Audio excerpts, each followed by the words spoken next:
यस्य स्वयं स्वभावाप्ति प्रभावे कृष्ण कर्मणः तस्मै संज्ञान रूपाय नमोस्तु परमात्मने। पंच परमेष्टि भगवान की जय। बहुत अच्छी तरह आपने बताया कि आत्म ध्यान कैसे किया जाता है, आत्म ध्यान में आनंद कैसा आता है, आत्म ध्यान का फल क्या होता है, निर्जरा ही निर्जरा। तो भगवान फिर हम क्या करें जो हम भी इस मार्ग पर आगे बढ़ सके। आचार्य ने श्लोक नंबर 49 इसलिए लिखा, देखें। अविद्याभिधुरम ज्योतिः परम ज्ञानमयं महत् तत्प्रष्टव्यम तदिष्टव्यम तद्रष्टव्यम मुमुक्षुभिः। अविद्याभिधुरम, अज्ञान को नष्ट करने वाली यह ज्योति कैसी है? उत्कृष्ट ज्ञानमय है और महान है। क्या करें फिर हम? तत्प्रष्टव्यम, इसी के बारे में पूछना चाहिए, उसी को पूछो। तद इष्टव्यम, उसी को पाना चाहिए। क्यों? और क्या पाना? इसके अलावा और है ही क्या? तद्दृष्टव्यम, और उसी को देखना चाहिए। किसको? उस ज्योति को। ज्योति आत्मा के परम स्वच्छ स्वरूप को, उसको देखना चाहिए। किनके लिए? मुमुक्षु भी, मोक्ष के इच्छुक जीवों को। प्रश्न था फिर हम क्या करें? आपने जो आत्मानंद की बात बताई हमको बड़ी प्यारी लगी, बहुत अच्छी लगी, और हमें ये निर्णय भी बन गया कि नई नई चीज़ तो अनमोल है। तो आचार्य कह रहे हैं, सुनो, अविद्या को नष्ट करने वाली ये जो ज्योति है, ये जो परम प्रकाश है, यह है ज्ञान स्वरूप है, उत्कृष्ट है और महान है। इससे बढ़िया कोई चीज़ ही नहीं है। फिर क्या करें? तत्प्रष्टव्यम, संसार के झगड़ों की पूछताछ छोड़ दो, सारा जीवन इसी में निकल गया। इसलिए उस ज्योति के बारे में, उस परम शुद्ध आत्मा के स्वरूप के बारे में ही पूछो। जब भी चर्चा का विषय आए यही पूछो, हम कैसे क्या करें। और तद इष्टव्यम, ये ही इष्ट है, मुझे यही प्राप्त करनी है, ऐसी धारणा बनाओ। और तद्दृष्टव्यम, और उस आत्म स्वरूप के अपने को अपने अंदर देखो। अर्थात पहले पूछो, फिर निर्णय करो और फिर उसकी क्रिया करो। मुमुक्ष भी ही, मोक्ष प्राप्त करने वालों को, मोक्ष चाहने वालों को ऐसा करना चाहिए। फिर देखें एक बार, बहुत अच्छा श्लोक है। अविद्या या अज्ञान को नष्ट करने वाली ये जो ज्योति है, ये उत्कृष्ट है, ज्ञानमय है और महान है। इससे और अच्छी कोई बात ही नहीं। इसलिए जो मोक्ष प्राप्ति की इच्छा रखने वाले जीव हैं, मुमुक्ष भी, उनको चाहिए हमेशा इसी के बारे में पूछें और इसी को प्राप्त करने का मन बनाएं और इसको निरंतर अपने अंतरंग में देखें। मेरी आत्मा का अद्भुत प्रकाश, मेरी शुद्ध आत्मा है कैसी। अगर ऐसा करेंगे तो वास्तव में वे मुमुक्षु हैं, मोक्ष प्राप्ति के इच्छुक हैं। और ऐसा करेंगे तो मोक्ष की प्राप्ति होगी ही। क्यों? मोक्ष मार्ग है ही ये। पंडित जी, यहाँ अविद्या से क्या तात्पर्य है? अनादिकाल से आत्मा ने सांसारिक विषयों का ज्ञान बहुत प्राप्त किया, लौकिक विद्याओं में बहुत होशियार बना, व्यापार करने में बहुत तेज बना, बहुत जगह का प्रतिनिधि, अध्यक्ष और मंत्री भी बना, लेकिन आत्मा के बारे में उसने अभी तक कोई जानकारी नहीं की। क्यों नहीं की? आत्मा के ऊपर मिथ्यात्व का, कषायों का अंधकार छाया पड़ा है। ये अंधकार जो है, इसको यहाँ आचार्य ने अविद्या नाम से कहा है। अविद्या माने अज्ञान, अपने स्वरूप की पहचान का अभाव, मुझे क्या करना और क्या नहीं करना ऐसे ज्ञान का अभाव, इसका नाम है अज्ञान। करना चाहिए तो कुछ और करने में लगा है कुछ। अपना काम तो छोड़े बैठा है और दूसरे के कामों में लगा है। दूसरे का मतलब शरीर या परिवार वालों के काम में। अपने लिए 2 मिनट नहीं और परिवार वालों के लिए सारा का सारा दिन।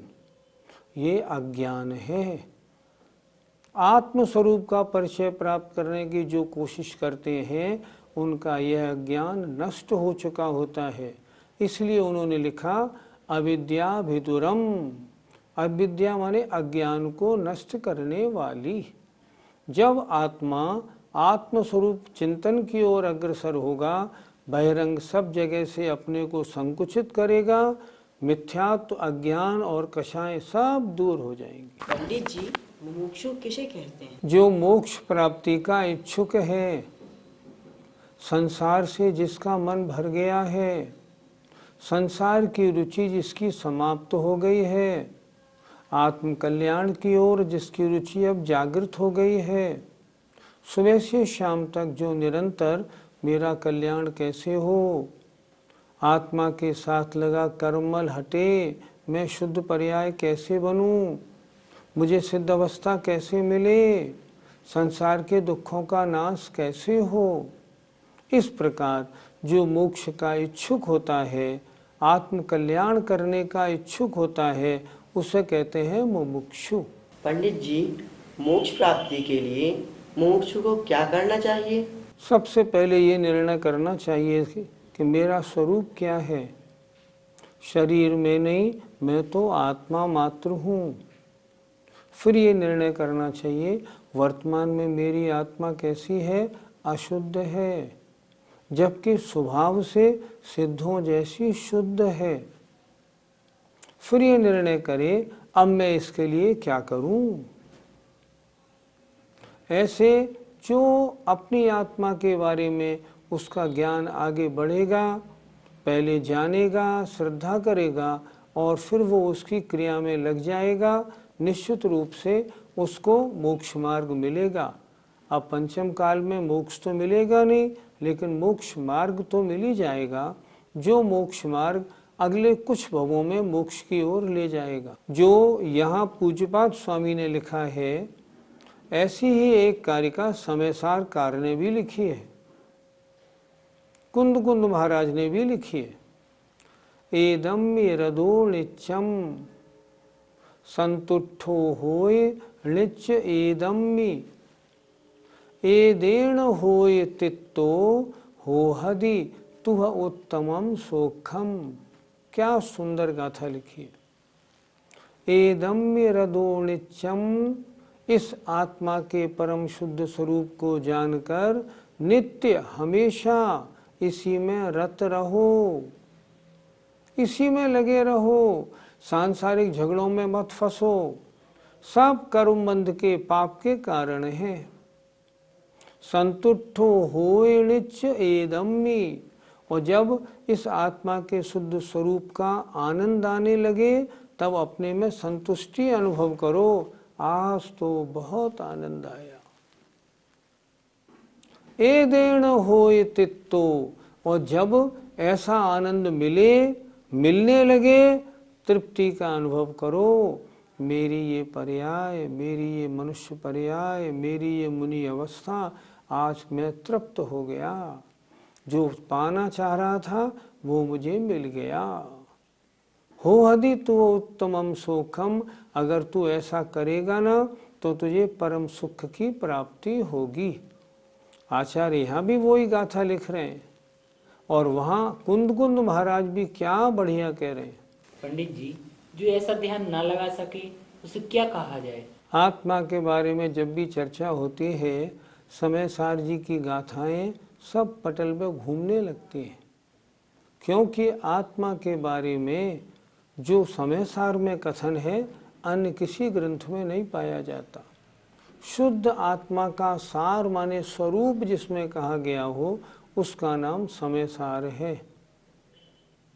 कितनी सुंदर एक गाथा आपके प्रश्न के उत्तर में लिखी है उन्होंने। परमाणु मित्यम पीहु रायादीणम तु विज्यदे जस्स णविसो जानदि अप्पाणयम तु सौवागम धरोवि।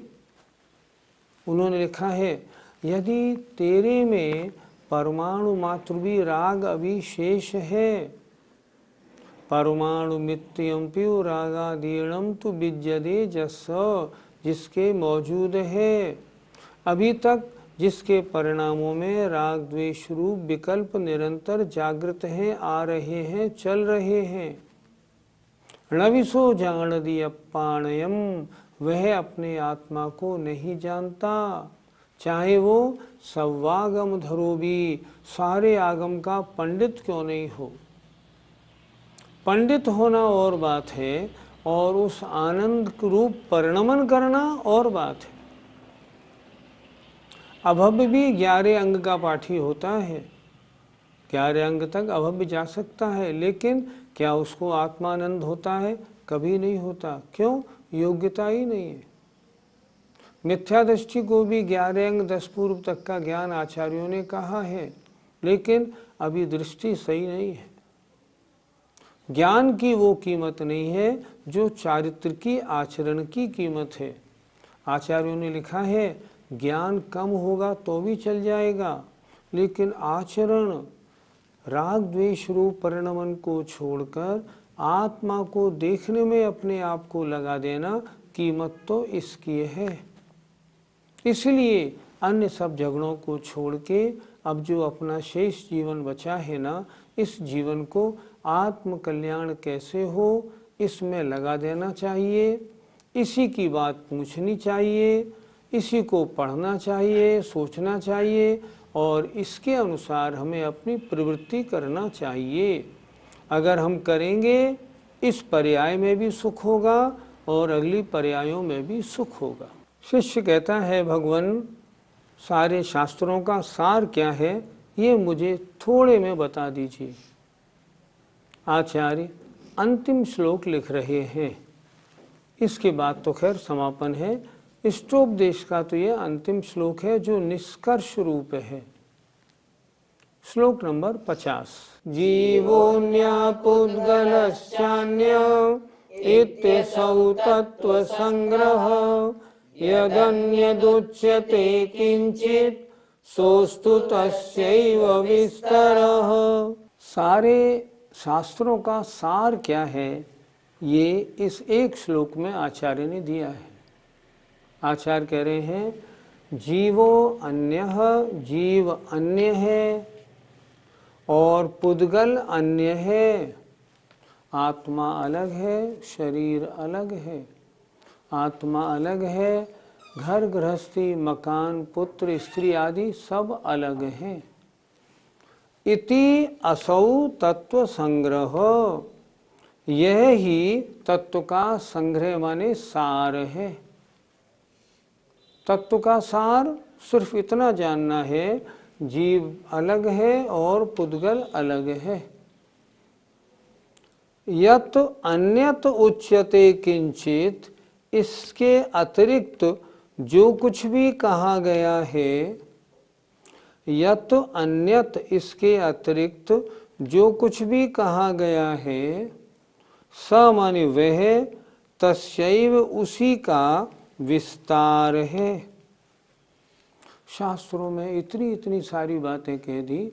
मान लो समय सार जी में 400 से ज़्यादा गाथाएं लिख दी, सार क्या है? सार ये है, जीव अलग है, पुद्गल अलग है, इसको पहचानो। तो ये 400 इतनी गाथाओं में क्या लिखा, इसमें उसी को विस्तार से समझाया है।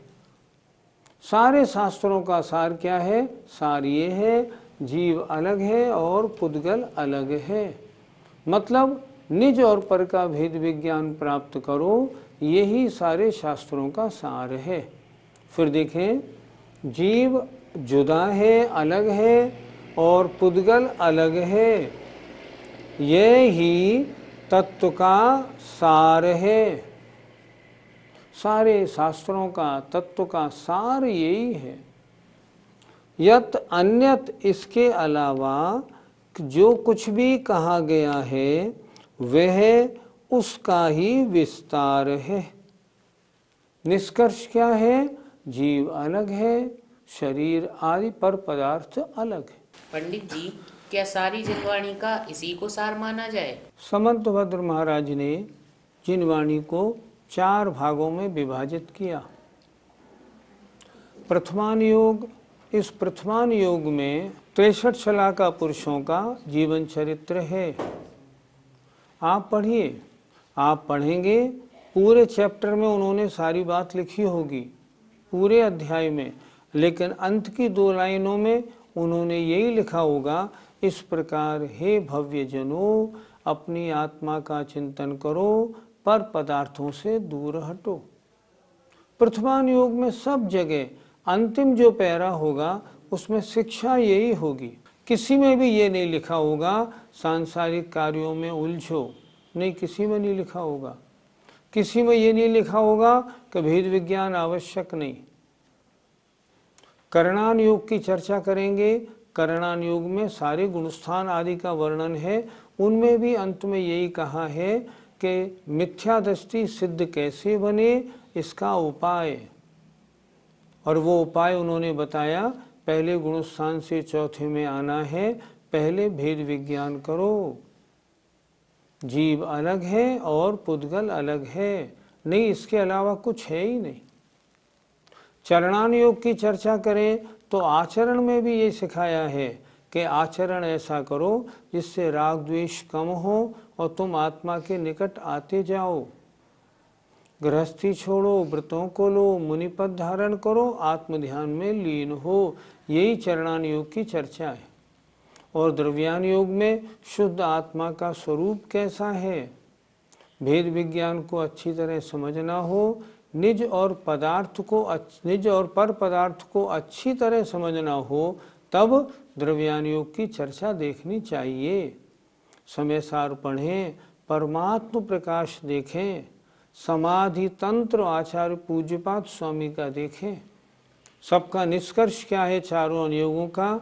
जीव जुदा है, अलग है, और पुद्गल अलग है। एक प्रसंग याद आता है, कुंडलपुर गया था मैं, बड़े बाबा, वहाँ योग सागर महाराज ने उस समय उपवास किए थे।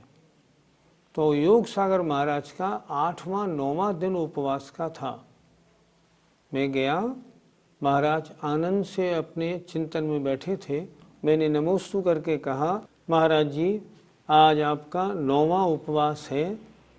महाराज जी ज़्यादा नहीं, थोड़े से में अच्छा उपदेश दे दीजिए। मुझे आज तक याद है, उन्होंने 2 पंक्ति का एक दोहा सुनाया था, जीव जुदा पुद्गल जुदा, यही तत्व का सार, और जो भी ग्रंथों में है याही का विस्तार। मैंने पूछा, महाराज बहुत अच्छा दोहा आपने सुना दिया, दोहा आपने कहाँ से लिया?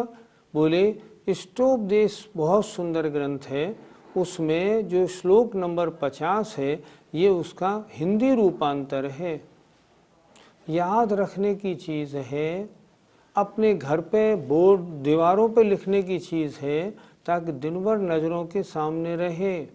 जीव जुदा पुद्गल जुदा, यही तत्व का सार, और जो भी ग्रंथों में है यही का विस्तार। वास्तव में सार तो यही है। पंडित जी, क्या इतना जानने से हमारा काम हो जाएगा? शास्त्रों में शिवभूति मुनि का प्रसंग आता है। शिवभूति मुनि शास्त्रों के जानकार बिल्कुल नहीं थे। अचानक उन्होंने एक दिन एक महिला को दाल और दाल का छिलका अलग करते हुए देखा। तुष्मासु भिन्नम, उसको देखा और उनके मन में ये बात घर कर गई, जैसे छिलका अलग है, दाल अलग है, उसी प्रकार शरीर अलग है और आत्मा अलग है। ये चिंतन उन्होंने किया। इस चिंतन में ही वो डूबे रहे और नतीजा इस चिंतन से बिना पढ़े लिखे होने पर भी उनको उसी पर्याय से मोक्ष प्राप्त हुआ। अमृतचंद स्वामी ने समय सार कलश में एक बड़ा सुंदर कलश लिखा है। भेद विज्ञानतः सिद्धा सिद्धा ये किल केचन, तस्यै भावतो बद्धा बद्धा ये किल केचन। क्या मतलब हुआ? आज तक जितने भी सिद्ध हुए हैं, जिन जिन संसारी आत्माओं ने कर्म बंधन को आत्मा से हटा करके मुक्ति पद प्राप्त किया है, वे भेद विज्ञान से ही हुए हैं। भेद विज्ञानतः सिद्धा और सिद्धा ये किल केचन, जितने भी आज तक सिद्ध हुए हैं उनके सिद्ध बनने में मुख्य कारण भेद विज्ञान का ज्ञान होना। और तस्यै भावतो बद्धा बद्धा ये किल केचन, कितना सुंदर लिखा है। और जितने आज संसार में कर्म बंधन में बंधे हुए हैं, घूम रहे हैं, दुखी हो रहे हैं, तस्यैव अभावतो, उस भेद विज्ञान के अभाव के कारण है। अर्थात संसार में आज तक जो हमारा भटकाव हो रहा है वो भेद विज्ञान के अभाव से हो रहा है। हमने आज तक यही नहीं समझा कि मैं अलग हूँ और मुझे जितने संयोगी पर पदार्थ मिले हैं ये मुझसे भिन्न हैं। अगर मैं इतना समझ लेता, इनसे जुदा अपने को मानने लगता और तद्रूप मेरा आचरण हो जाता, तो मेरा अनादि संसार कभी का समाप्त हो गया होता। इसलिए सभी शास्त्रों का सार है, ग्रहणीय है। और मैं तो एक बात और कहूँगा, ये जो इष्टोपदेश पुस्तक है आपके पास, इस इष्टोपदेश का सार क्या है? आज 50वीं गाथा हो गई, कल बस समापन की एक गाथा और शेष है। इस सब का सार क्या है? सार ये है, हे जीव, तू अपने आत्मा से जितने तुझे पदार्थ दिखते हैं सबको भिन्न मान। तो ये तेरा शरीर दिखता है, ये तुझसे भिन्न है, जुदा है। स्त्री पुत्रादि घर मकान दिखते हैं, सब तुझसे जुदा है। अपने अंदर में झांक और जो ज्ञानमयी ज्योति है, जो तेरे आत्मा का शुद्ध स्वरूप है, बस वही तू है और कुछ नहीं।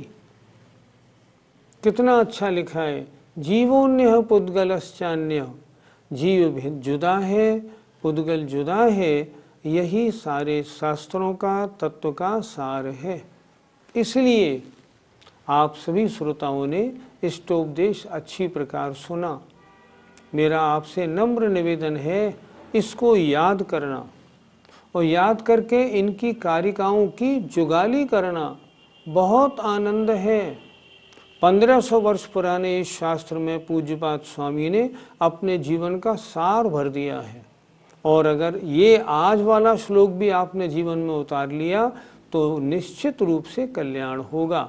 मुझे उम्मीद है आप सबने इष्ट उपदेश को इष्ट उपदेश समझकर ही ग्रहण किया होगा और जीवन में उतारेंगे। जय जिनेन्द्र।